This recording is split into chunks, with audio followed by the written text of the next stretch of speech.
Welcome. So nice to see so many people in person after so many Zoom meetings, which I'm a little tired of. So it's great to have so many people here to celebrate our 20th anniversary. I don't know if you, yeah. I'm George Robb. I'm a board member of I'm the secretary of the Newark History Society. So your dues arrive at my home in Newark. So, so you know where I live if you want to find me, North 7th Street. But I'm a board member and, of course, a Newarker and a big fan of this group. So it's hard to believe it's been going for 20 years. If you had a chance when you were over there in the J-Bar room having a drink, seeing the slides of all the different programs we've had, but it's been almost 100 different programs over the years. So, yeah. So, I know there are a lot of board members here, both current board members and former board members. If all of you would just briefly stand, just to sort of, we could acknowledge all the work you've done. You don't have to stand, Walt, but yeah. Yeah. It's your work that really makes all of this possible. And also Bob Hartman, who I know is here, who is our designer and who does all of our programs and all of our flyers and the programs for tonight and that great keepsake you have there, the William Ashby speech. It's a really nice thing you can have as a takeaway. So yeah, I don't know what we'd do without all the work that Bob does. So I will ask Ingrid Betancourt to come up here and welcome you for the Newark Public Library. Ingrid Betancourt is the interim director of the Newark Public Library. She has served the library in various capacities for more than 40 years. She is the founder and director of the New Jersey Hispanic Information Center. For many years, the director of that. She's been the director of special collections here at the library. She is also a former president of Reforma, a national association dedicated to the promotion of library and information services for Spanish-speaking communities. Ingrid?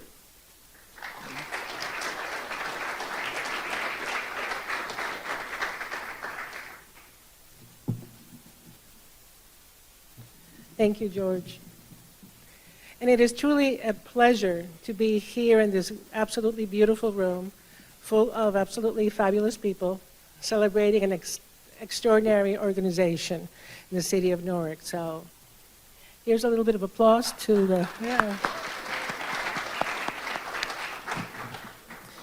We at the Newark Public Library welcome you to a very special event that honors the 20th anniversary of the Newark History Society. It is an organization that has helped to expand and enrich the knowledge of anyone who values the history of our city and understands we can always learn from our past. Tonight, we honor Tim Christ, who with Warren Grover founded the Newark History Society.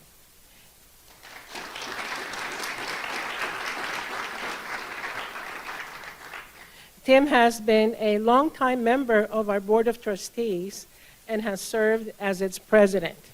He and his wife, Gloria, have also been generous supporters of the Newark Public Library for many, many years. We are delighted to have Lonnie G. Bunch III, Secretary of the Smithsonian Institution and a Newark native, with us this evening. He and Dr. Linda Caldwell Epps, an educator and historian, will be holding an engaging conversation, and all of us get to listen in. We welcome both of you. We are proud of the close relationship between the library and the Newark History Society. My colleague, the late Charles F. Cummings, then head of the New Jersey room, was also one of the Society's founders. The library's local history collections are invaluable to historians, students, and area residents who want to learn more about their Newark roots. We appreciate the donations from many of you with us this evening. You have helped these collections grow, making it an even richer resource for our patrons. We're also extremely proud of the Philip Roth Personal Library right next door Its impact goes beyond the incredible collection of Roth's books and memorabilia. It also serves the community in many, many different ways. Tonight, I think we're holding a poetry workshop in the Roth Library. Thank you all for joining us this evening for this celebration of the Newark History Society. And special gratitude to Secretary Bunch for honoring us with his presence today. Thank you, everyone. John? Thank you, Ingrid, and thanks so much for the public library. It's such a beautiful space for us to be having our meetings in now and in the past. Warren Grover will now come up and make the presentation to Tim Christ. Warren, of course, is a historian and activist. He hardly needs an introduction for Newarkers, but he is one of the founders, former president, and continuing board member of the Newark History Society.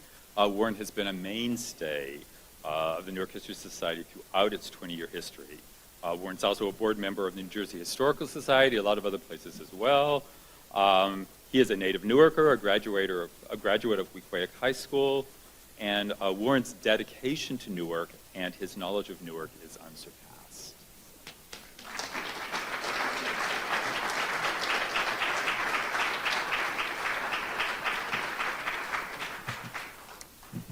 Thank you, George. Good evening, everybody. Tonight, 20 years. Hard to believe time goes so quickly. It was a little over 20 years ago that a aspiring Newark historian and a worker in the New Jersey room of this great institution passed away way too early. Paul Stellhorn. When Paul passed away, I got together immediately with Charles Cummings, who was the Newark historian at the time, and we decided we would come up with a way to commemorate the life of Paul Stellhorn. We started talking, and we weren't going too far. And suddenly Charles came up with a great idea. He said, Warren, he said, we have to invite Timothy Christ into our conversation. And we didn't know each other, but sure enough, we met. We've been very good friends ever since.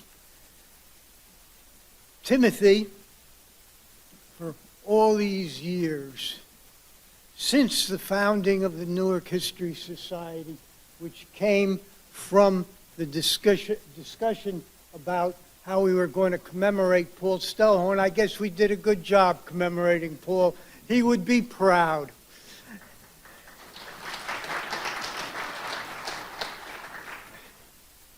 Anyway, at that time I met Tim Christ.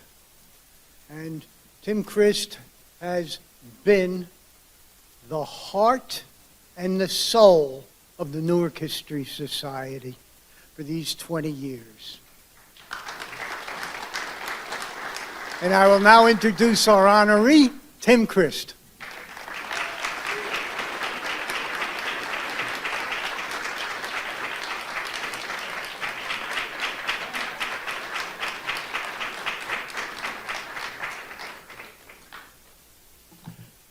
Thank you, Warren.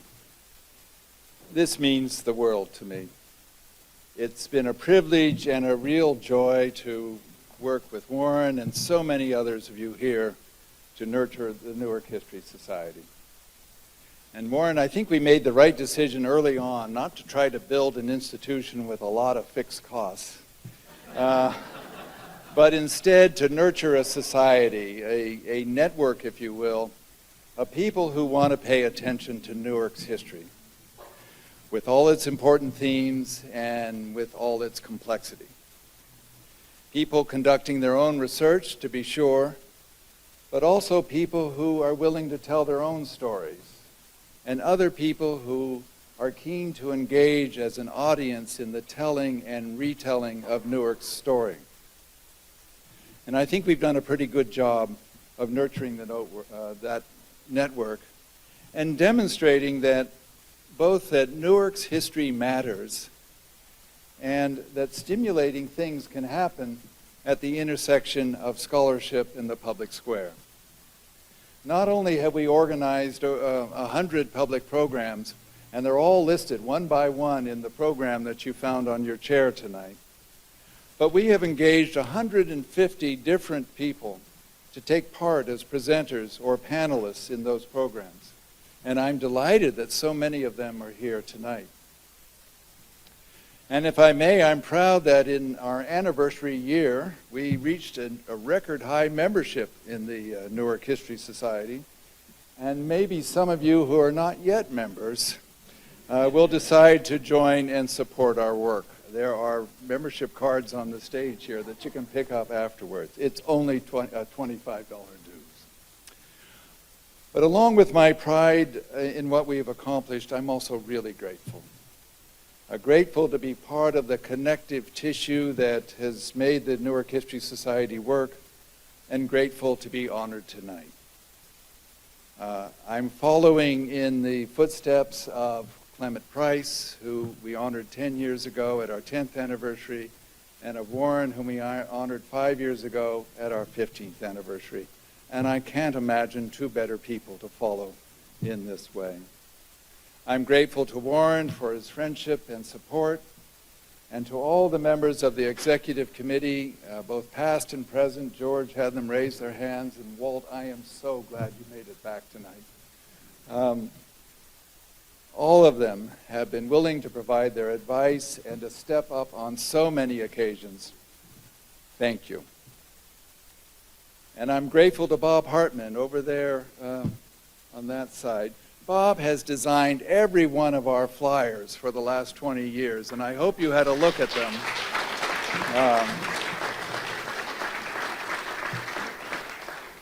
And he's also designed our logo, the website, and the two handsome items that we placed on your chair tonight. And I think the keepsake that we made for you to take away is really especially handsome. And I'm also grateful to my family for their support and their patience.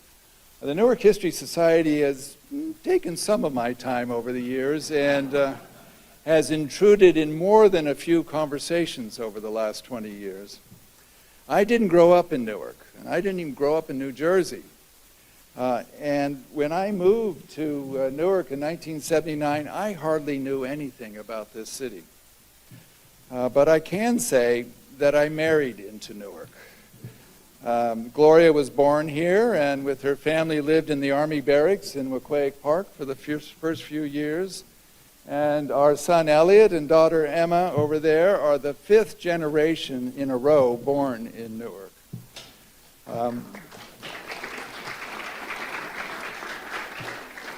And Gloria can give me firsthand accounts of the role that Tom Hayden or Stokely Carmichael played in Newark, or what it was like to organize a tenants union in the South Ward.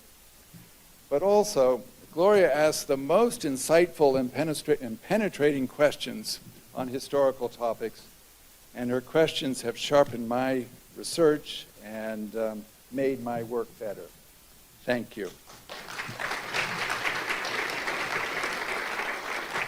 And finally, I'm grateful to all of you here tonight. You are the Newark History Society. You are why we can celebrate our 20th anniversary. Thank you.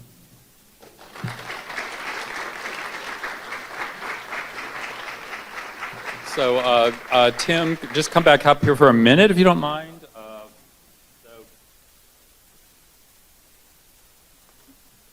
So we have a lovely presentation piece for the Newark Scholar Award, beautifully designed by Bob Hartman, of course, right? Pro bono. And I thought we should get you something else, and of course what I wanted to say is, Tim, we've got you a year's supply, a lifetime supply of Ballantine beer, but we're much too cheap for that. So instead, we got you a couple of Newark beer memorabilia pieces. Of course, this being a great brewery town, so we have about a circa 1910 Feigenspan beer tray. PON, anybody? P-O-N, come on. Pride of Newark, very good. And then we have a sort of a circa 1950s Ballantine beer tray. So you can take it. Now we know how you spend your weekend. Yeah, there we go. Absolutely. Yeah. Frequenting flea markets, indeed, right? Linda, if you guys want to.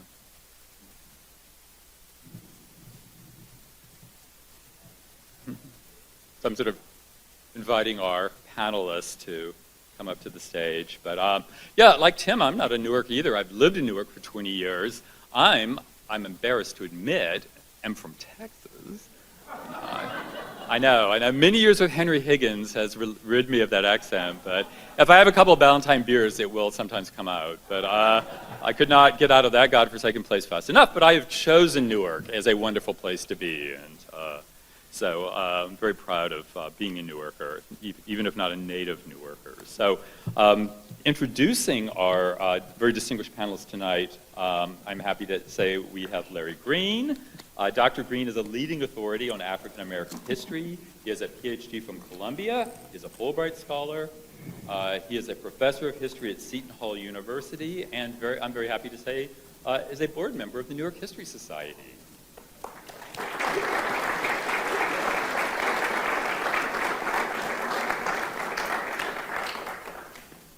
And being a board member of the Newark History Society is the most important.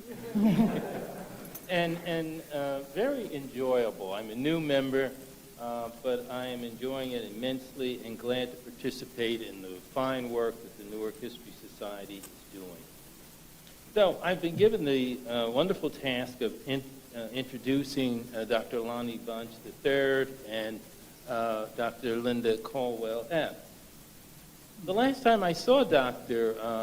Bunch was at the Marion Thompson Wright lecture series on curating Black America. And I must confess that I, like so many, was mesmerized by the scope of his knowledge and the breadth of his skill and accomplishments. He was the founding director of the Smithsonian's National Museum of African American History and Culture in July of 2005.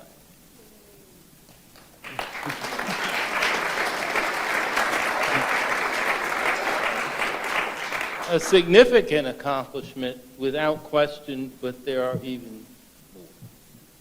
The almost 400,000 square feet of the National Museum of African American History and Culture welcomed nearly 8 million visitors since it opened in September of 2016. It's 10 million now, but I'm not counting. Oh, I stand corrected. Thank you. Ever onward and upward. The museum brings the printed record of African American history and a nation's history to life visually and through audio record. The creation of this wonderful tribute to and record of the African American experience has inscribed that history into the national consciousness, a tall task. His most recent book explores the obstacles, the difficulties, and the triumph of that experience. It is entitled A Fool's Errand, Creating the National Museum of African American History and Culture in the Age of Bush, Obama, and Trump. Talking about obstacles and difficulties, but you have survived and triumphed, which is so important. This task was like an errand into the wilderness of a nation not completely committed, to say the least, to that errand. The task would require a steely commitment and a stroke of tactical and administrative genius. Dr. Bunch had the requisite skill set and completed that errand with such an acknowledged grace that he was appointed the 14th Secretary of the Smithsonian in June of 2019.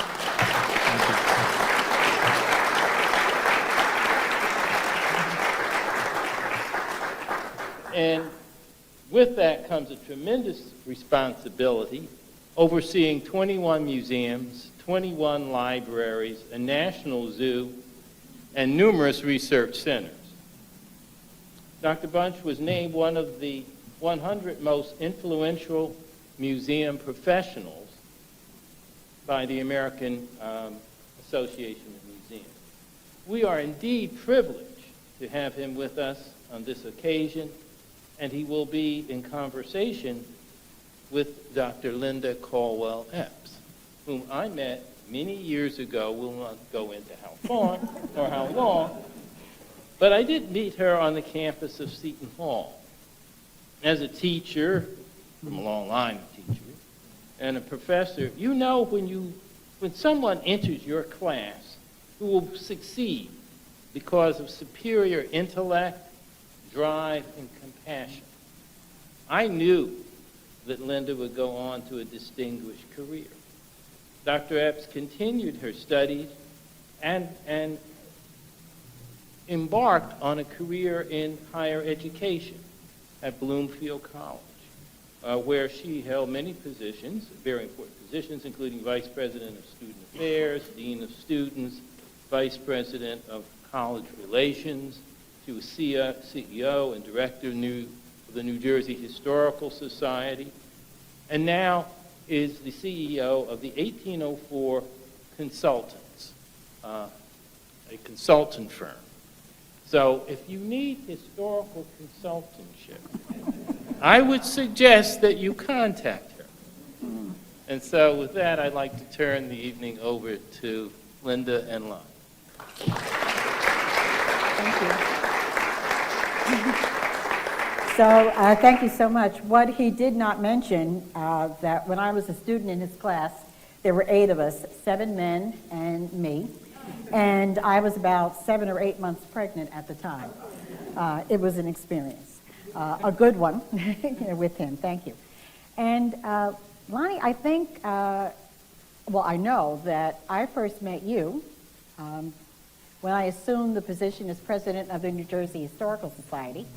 And you were just assuming your position of constructing the Museum of African American History and Culture in Washington. And I called you because I read in that introduction of your new job that you had been head of the Chicago Historical Society, and thought that maybe you could have a polite telephone conversation with me instead. This is a very gracious and generous man.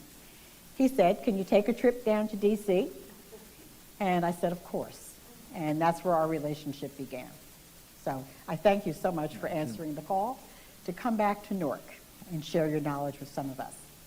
So on the way here in the car, a short ride from the train station, I mentioned that I was from Elizabeth, and he said he was from Belleville.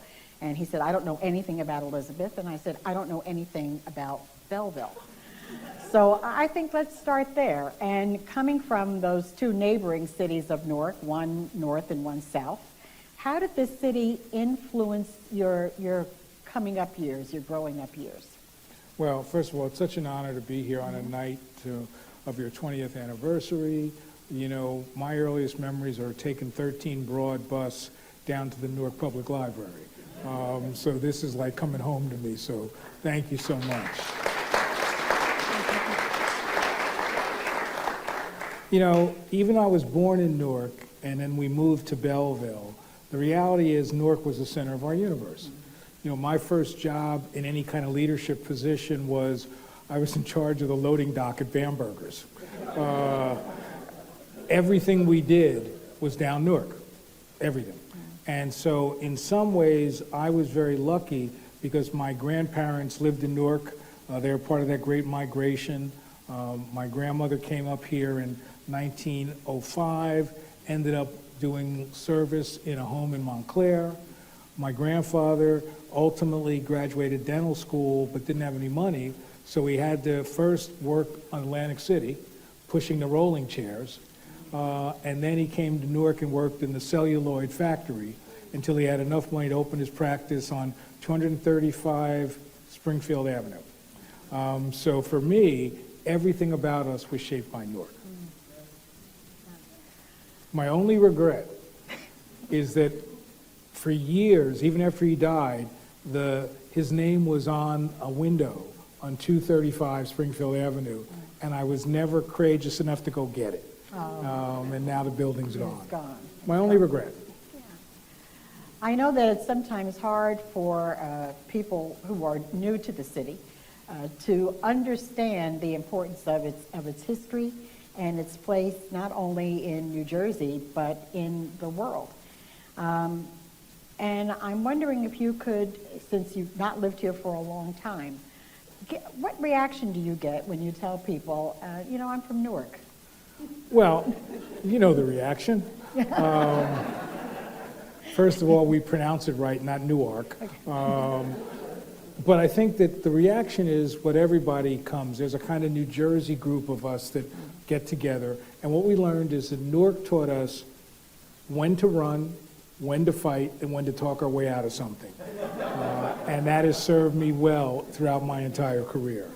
But I think what you also get is a sense that Newark is a place that keeps picking itself up, that gets knocked down time and time again, and it starts all over. And that sense of picking yourself up, of dealing with defeat in a way that doesn't defeat you, is really what I would argue one of the great lessons of Newark. And so I think that for me, Newark is a wonderful reservoir to dip into, a reservoir of history that helps us understand who we once were, a reservoir of history that really helps us understand who we are, but really a reservoir that points us towards who we can become. And so for me, Newark is a place that defines reality and still gives hope.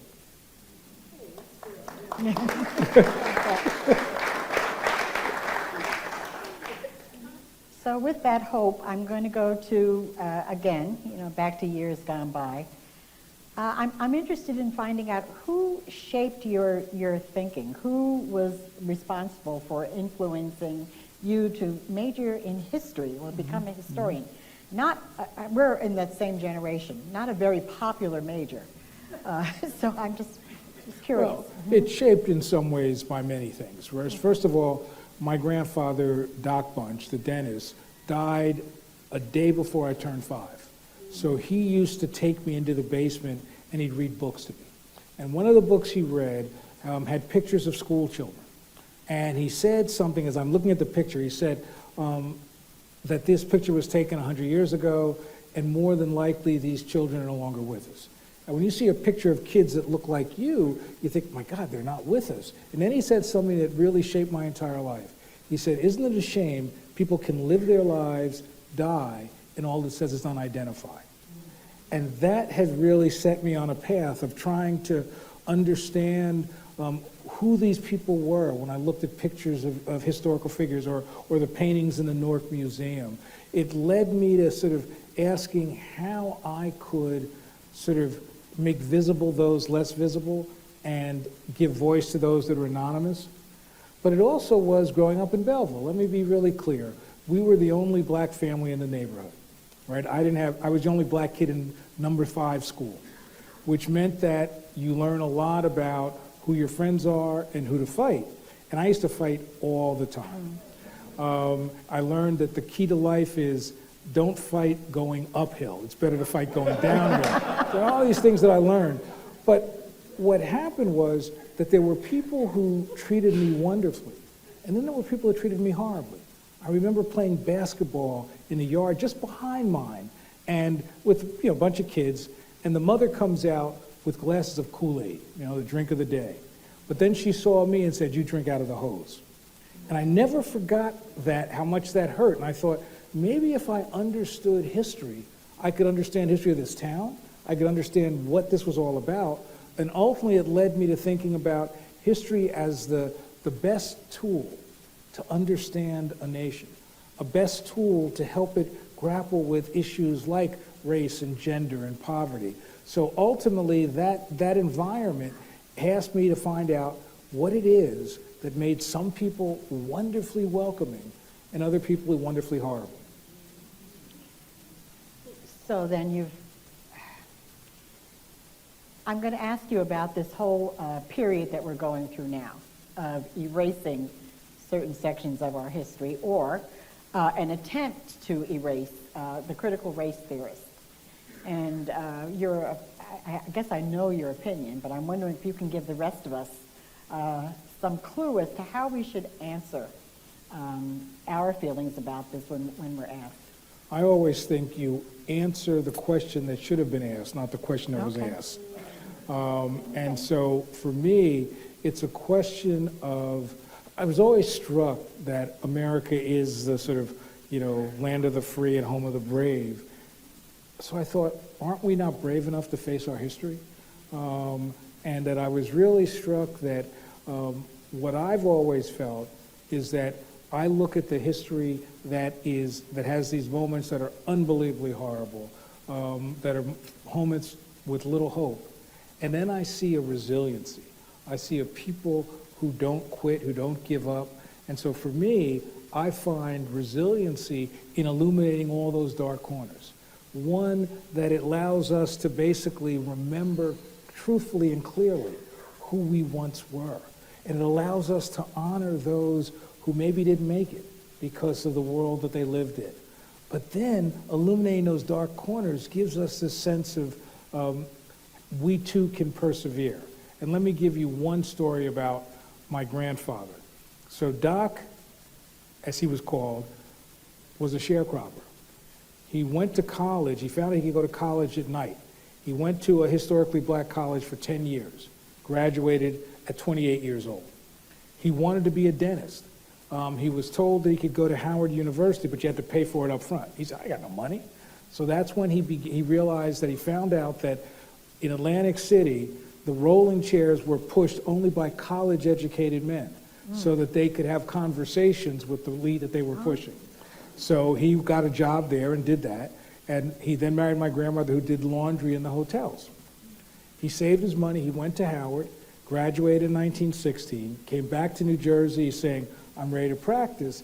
And the state of New Jersey said, we're not sure we're going to accept that degree from a black college. So he said, what's the best dental school in the country? They said, University of Chicago. He went to dental school twice. He came back in 1919, and they said, welcome, Dr. Bunch. And he practiced till he died in 57. Now, the challenge is, on the one hand, that's great resiliency. On the other hand, when you're a kid and you say, oh, I had a horrible day, my father would say, you didn't go to dental school twice. So there was a burden that you carried with that. But for me, it's that sense of possibility. There's no way this person and his wife should have figured out they could have this life that they defined for themselves. And that by the time they died, they were sort of leaders of black society in New Jersey. And so to me, history really does that resiliency. But the other thing, I would argue that what we have to help people understand about history is Americans often love simple answers to complex questions. And yet history teaches us how to embrace ambiguity. If you could help a nation embrace ambiguity, embrace subtleness, complexity, debate, what a contribution. I don't care if you know a date at all, but if you can think about ambiguity, that really is a contribution to helping a nation grapple with who it is and who it can be. So for me, history is this amazing tool that, if done right, challenges us. As John O. Franklin said, it's an unforgiving mirror that allows us not to run from our past, but to allow us to see ourselves in different ways. So for me, it's this great opportunity to be transformative. And when I get beat up, both as director of a museum and now as head of the Smithsonian, you take the punches because you know if you get this right, you can transform a nation.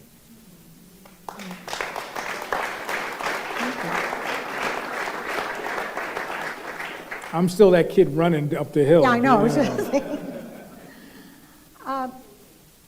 Most of us, I think, in this room are familiar with the relationship with the revered Clem Price.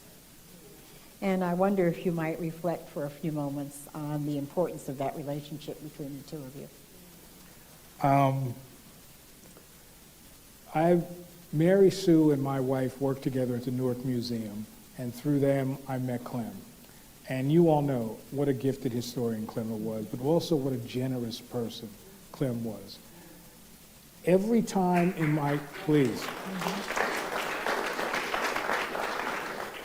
every time in my career when I had a decision to make, I would call Clem. And I was a curator at the Museum of American History, and in order to get promoted, you have to have letters from outside scholars. So I asked Clem. So Clem wrote this letter that I was, in a very stereotypical language, that I stole chickens, basically. And I said, Clem, you didn't do that. He goes, I only gave that to you. So luckily, he sent to the secretary a real letter. But every time I had a decision, I talked to Clem. And to be honest, becoming secretary of the Smithsonian was the first time I couldn't talk to Clem. And it was really one of the most painful moments because I desperately wanted to hear Clem's take on this. And so I was very fortunate, like all of you, to really be made better by my time with Clement Price.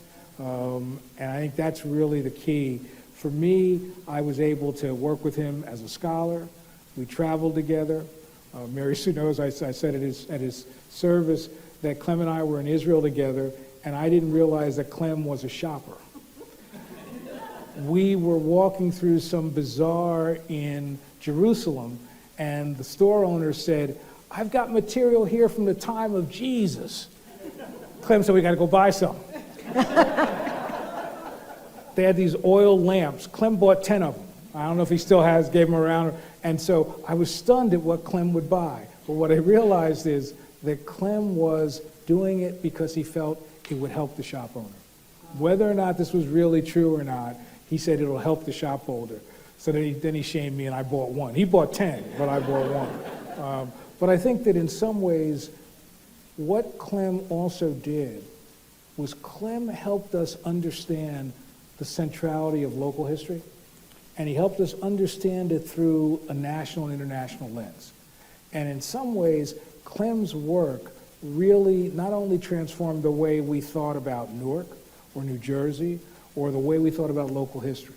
What Clem really believed in was that history was too powerful just to be in the hands of historians, that it really needed to be shared with the world. And that's why the Marion Thompson Wright Lecture Series, any scholar in America who participated in that will tell you to this day it was the most transformative experience they had. To be able to bring rigorous scholarship to 700 average people, we were all made better by that. And so I think that while my career has been about how do you make history accessible, it was people like Clem that made that possible for me. Okay.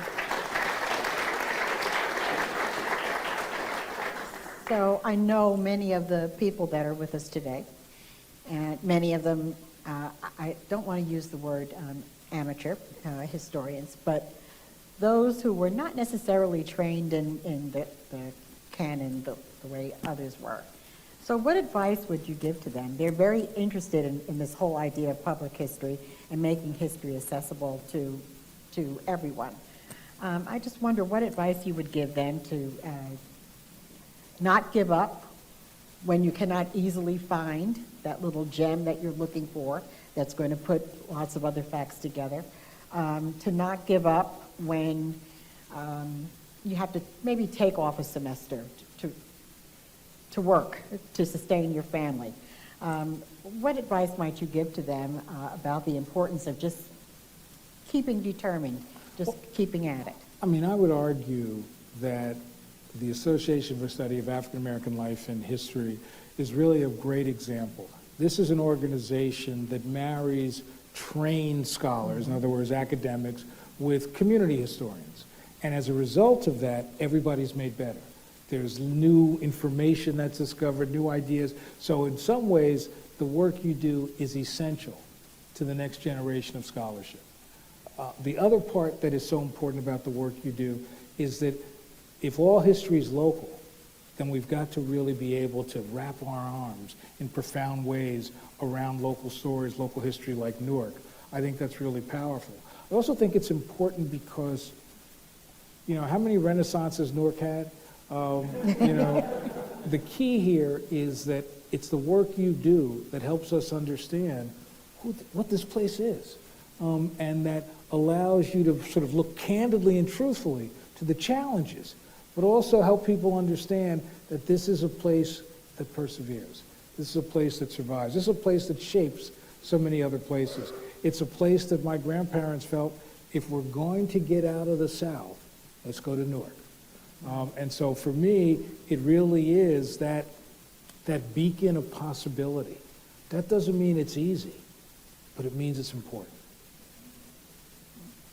Thank you. Just another question, again, about the role of the historian. Recently, we've been confronted with the removal of monuments and markers.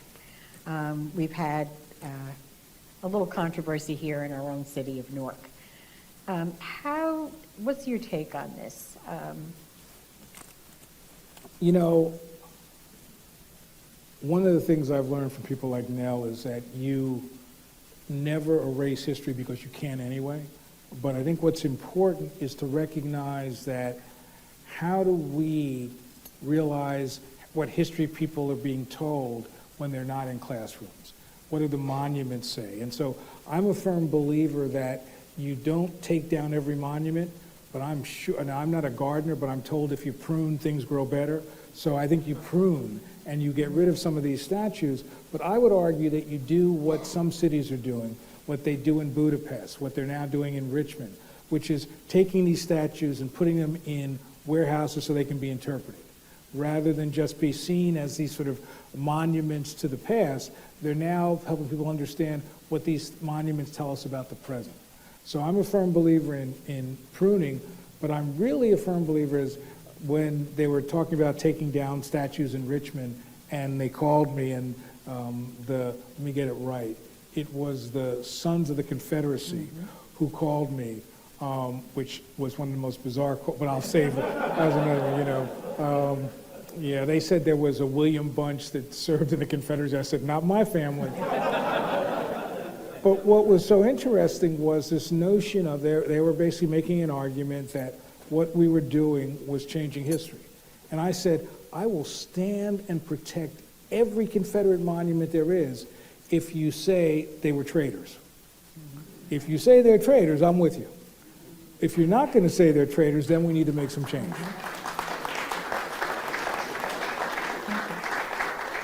So I'm very clear that this is a complicated issue. It's not a simply sweep the rascals out. But for me, the clarion call is accurate history, driven by scholarship and knowledge. And I don't mind reveling in myths if you say they're myths. I don't mind reveling in your memory if you make clear that's a memory, not a national narrative. Because as we all know, the Confederacy lost the war, but they won the peace. And so I think now it's time to make sure we continue to prune a little bit and make sure that the peace reflects what changes we expect in America. Thank you. Good. So I think... So when they run me out of the Smithsonian, like, give me a job? Hopefully you're open to taking some questions from the audience? Absolutely, Yes? except the only question I won't answer is why my Yankees continue to fail miserably. Oh. So Dr. Painter? Yeah, thank you, Lonnie. Thank you, Mel. I was going to ask you a question about Baptist pessimism, but you already answered it, so you Thank you. Well, all I know is that when I was in graduate school, the person I wanted to be was you. The work you did, brilliant. And so I think that in many ways, there are a lot of us who live our lives as scholars saying, can we be as rigorous, as brilliant, as innovative as you are? So thank you for what you've done for the profession.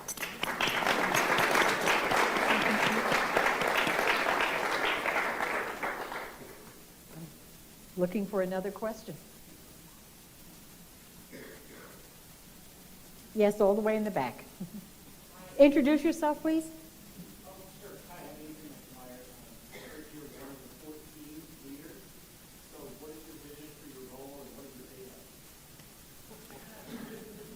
Growing up in an Italian town, agita. That's what my day is like. Basically, it is really humbling to be the 14th secretary. The Smithsonian is 175 years old. and that there has never been, yes, an African American, but for me, there's never been a historian running the Smithsonian. It's always been scientists and lawyers. So to really think about a kind of different view of how you use the Smithsonian to contextualize. How, for me, the Smithsonian is this amazing place, but it has to be a place that has a contemporary resonance. It has to be as much about today and tomorrow as it is about yesterday. So part of what I've tried to do is really frame the Smithsonian as saying, how does the amazing science that we do help us grapple with climate change? We've got a Tropical Research Institute in Panama, an environmental center on the Chesapeake. We've got an astro observatory up in Cambridge. So how does that help us?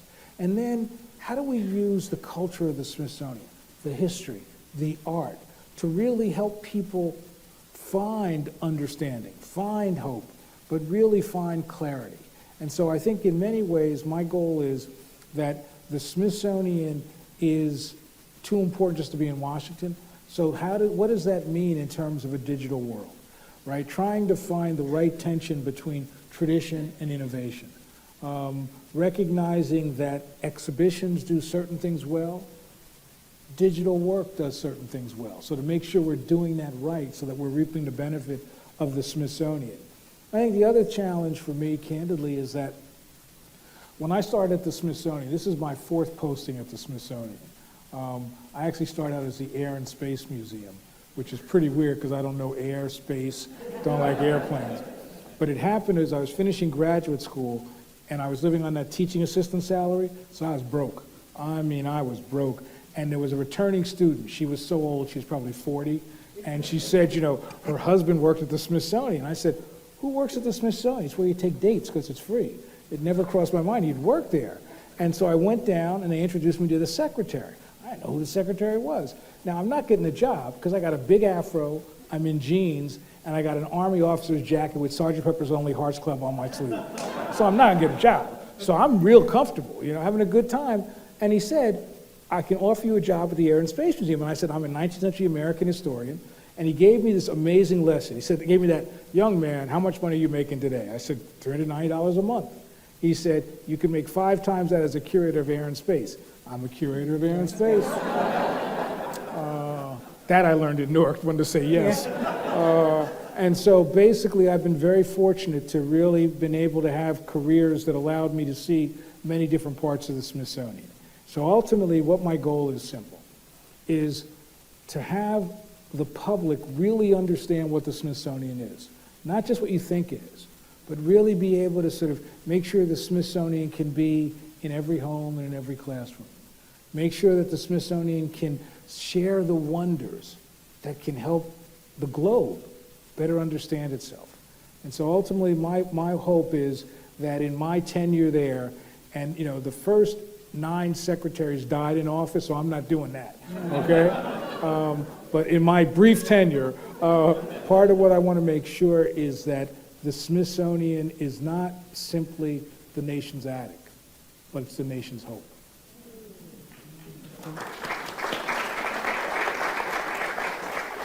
Bill Chappell, and then Noel. Okay.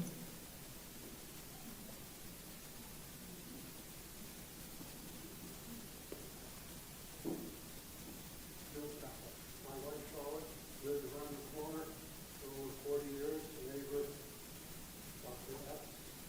What is the value of saving a little bit of the past in a historic district? A neighborhood like the James Commons.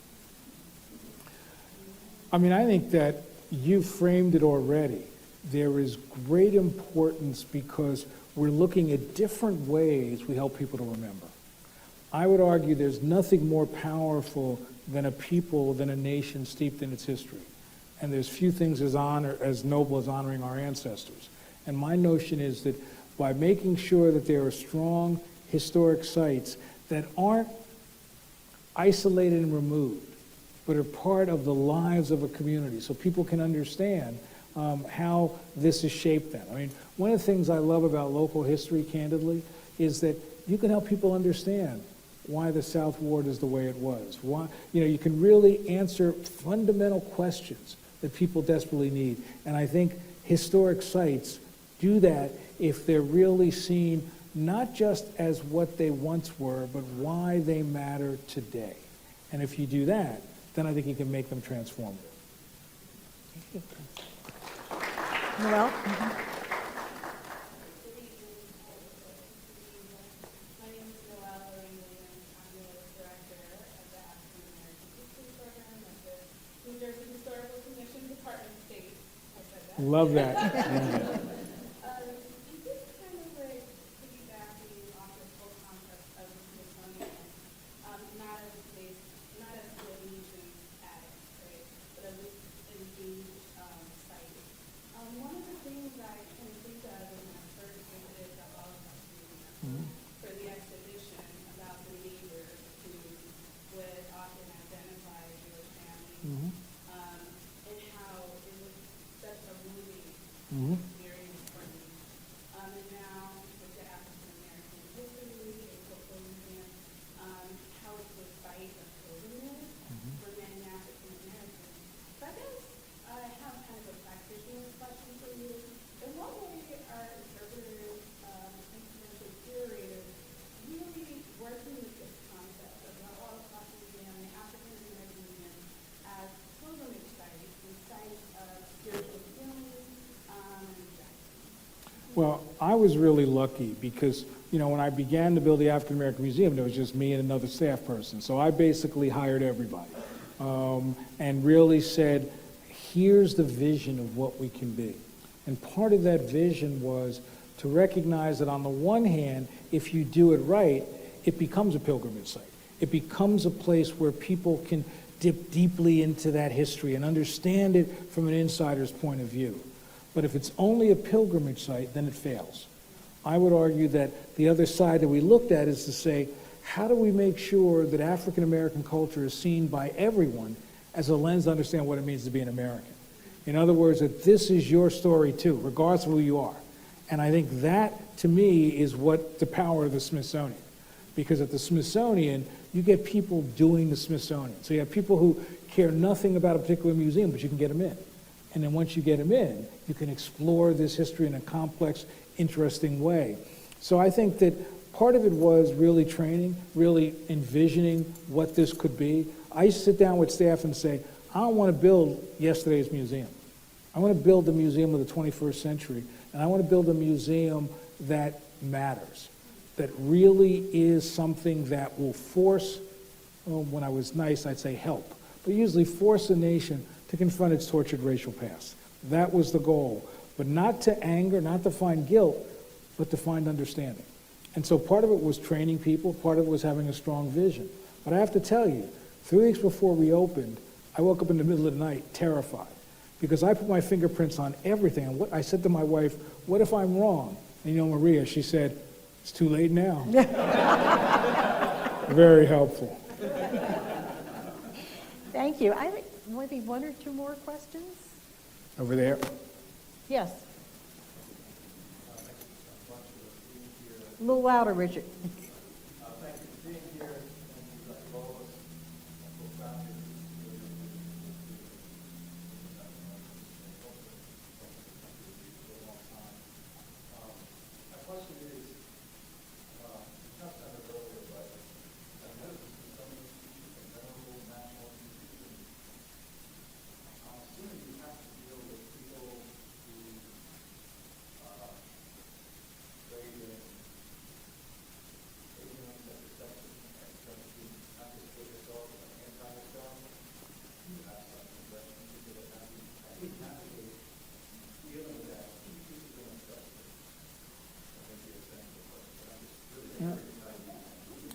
In other words, as we say in Belleville, I deal with a lot of stunads, So basically, part of what you had to realize is, one, you first of all had to make sure you had this umbrella of scholarship, that you don't give people easy ways to attack you, so you have the strong scholarship. But then, candidly, the other issue was I realized I needed to build allies. There was no way I'm going to manage Congress. Right? There's no way I'm going to stop Ted Cruz from calling me a left-wing historian. So he is mad, though I had a T-shirt made, yeah, I'm a left-wing historian, what are you going to do about it? But he didn't wear it, I sent it to him.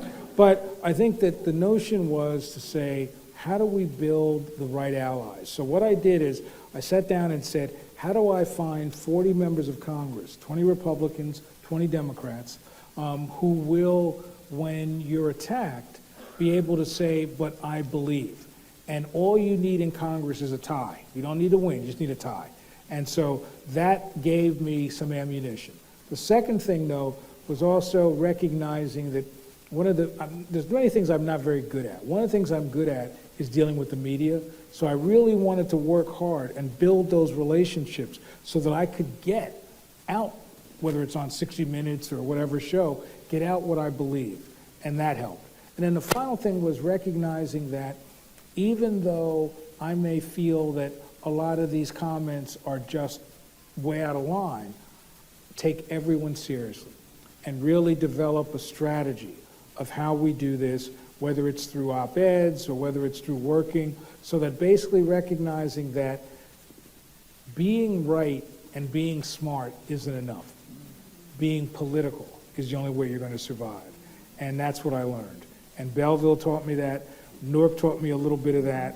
I remember giving out, as a high school kid, giving out posters for Ken Gibson in the North Ward. So talk about learning to be political. You've lived to tell about it, right? I tell you, I used to be fast in those days. There's a couple Yes. back here. Back here? Oh. There, can we get those? Their hands up were Yeah, I first? can- Okay.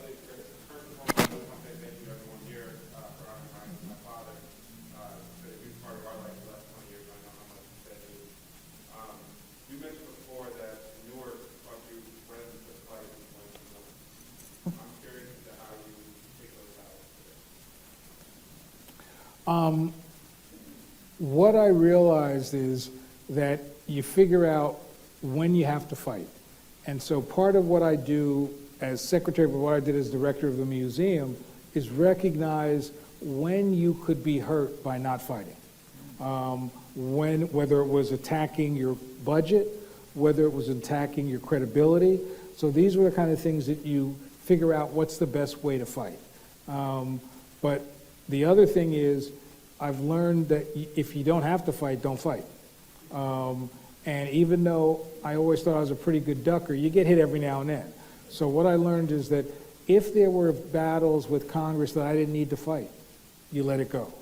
But for example, right now we're in a battle over whether 2 new museums can be placed on the National Mall, right? And there's people that saying you shouldn't have a museum on women's history or Latino history. So I normally would let that go, but it was beginning to bubble up so strongly, so I did an op-ed in the Washington Post yesterday. So really just trying to figure out when are those moments that you have to react. I don't like to fight, but to be truthful, I hate to lose. And there were hands over here. Yes, sir. I actually read a piece you wrote in the Smithsonian magazine a few months ago regarding the responsible return of artifacts that had maybe been improperly obtained by the Smithsonian years ago. I was wondering, A, if you could give us an insight into that process, what goes into it, how it's going, and B, how do you balance and how do you see, the Smithsonian's role as a steward of history and these artifacts versus returning it to people that may have their own self-determination what to do with it? Good question. I mean, for me, the word you use is so key. We are the stewards of history. We're not the owners of history. And so part of what I wanted was I want the Smithsonian to have the highest ethical standards. I want the Smithsonian to be the model of what cultural institutions should do globally. And so I put together an ethical returns group to say, are there issues, are there collections that we shouldn't have? Or are there collections that we should admit what we have? We have, for the last 25 years, returned Native American material. But we also have other human remains that I didn't know about, that I'm now saying those need to be either returned or buried with honor. But then I looked at collections, And one of the ones that we did most recently was the Benin bronzes. These are amazing, wonderful artifacts that are really the centerpiece of the Museum of African Art. But they were taken during a British punitive expedition in 1897. So what I said is, first and foremost, before you do the provenance, make sure that if we have Benin bronzes that didn't come from that, we keep. But if they came from that, here's what we did. We reached out to the Nigerian government and said, I will give you complete ownership back of all these bronzes, and I will give you back 3/4 of them. But wouldn't it be good to keep a quarter in the Smithsonian that would allow us to make sure the public engages this, but also allows us to tell that story?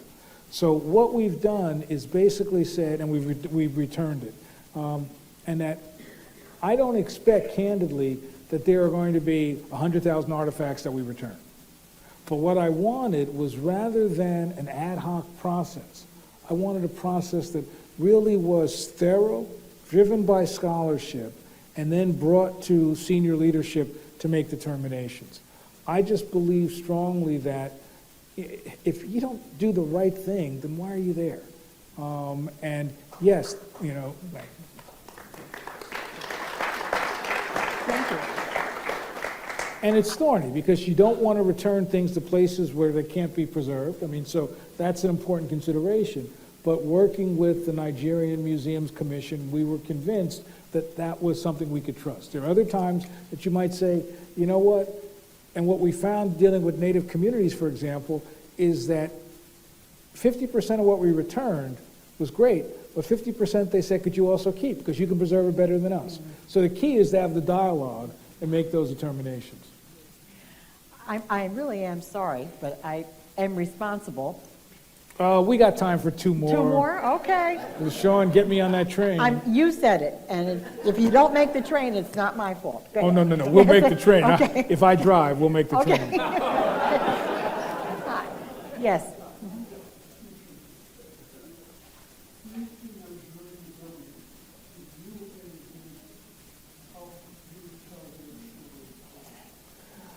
Did the Nigerian government help us tell their story better? I think the most important thing I've learned as a historian is I became a better historian when I knew the living community. When I began to work with living communities to help me understand a kind of richness and nuance that I might not have gotten. And so the same thing with the Nigerian government. They would say to me, here's why this story is important for us. Now, we may not tell it in the way they want, but by knowing that, it'll expand our sense of how we can make sure that the stories we're telling matter here and there. So you said 2 more. You want 1 more? James? When you finish building the museum, you reflect on your experience. And I think it was, what I was saying, I read that story. One of the things that struck me was that you don't have access to the office that you were assigned. And you went back to the office and that you the key. And you grabbed a crowbar from a maintenance worker around and fought the government. Would you please reflect on that earlier? Okay, now this is Newark and Belleville. I'm not going to lie. When I came back, they basically said you had offices in a hotel off the mall, and I went to the hotel, and the manager of the hotel said, we don't know who you are, we're not letting you in. So I go down to the security, and I do the kind of, okay, brother, look, can you let me in? And they were like, nope, you're going to steal something. I'm like, it's an empty office. What am I going to steal? But then there was a guy in a truck, and he had a crowbar. So I broke into the offices. The door was jammed, and I said, I don't know how it happened, but, you know, it broke. But what I realized is that building the National Museum of African American History, when I came back in 2005, no one knew what it would take. I didn't know what it would take. And breaking into the office, to me, was a wonderful metaphor of we were going to have to be nimble. We were going to have to do some things that we not normally do, but that ultimately we weren't going to let anything stand in the way. And the reason being, you know, throughout my career, I never talked about ancestors. Never did. Other people did. I never talked about ancestors. But the day I became director of that museum in 2005, suddenly I kept thinking about ancestors. And I kept saying to myself, what can I do to make all of our ancestors smile. And that notion of recognizing that you're standing on amazing shoulders, that your opportunity is to pay homage to that, that led me, plus knowing how to steal hubcaps from Belleville, sorry, that led me into figuring out it's worthwhile to break into your office with a crowbar. And I did keep the crowbar as part of the museum's collections. Thank you very much.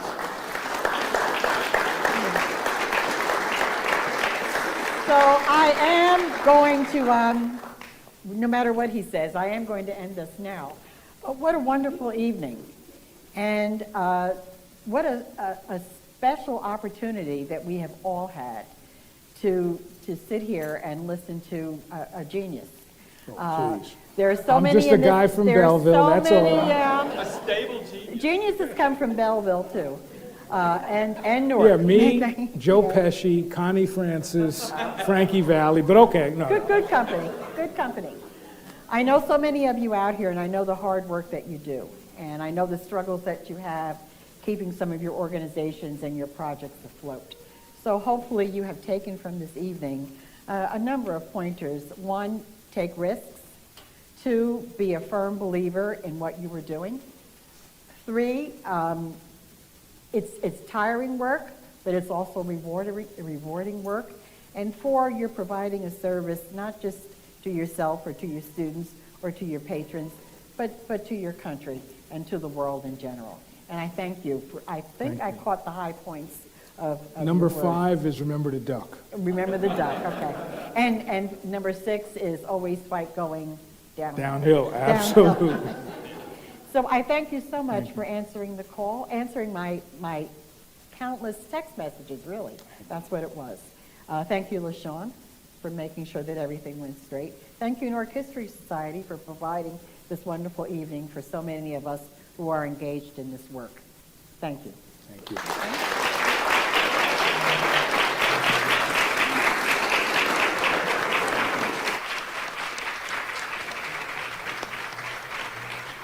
So Dr. Bunch has to catch a train at Penn Station, and the schedule's a little tight, so if you'll let him and Linda leave now and wait a minute and not crowd the door, and then they can get their car and get the hell out of here, and then, so linger a little, talk to your neighbors. A couple announcements. I know most of you are members of the Newark History Society, and if not, I don't know how the hell you got in here.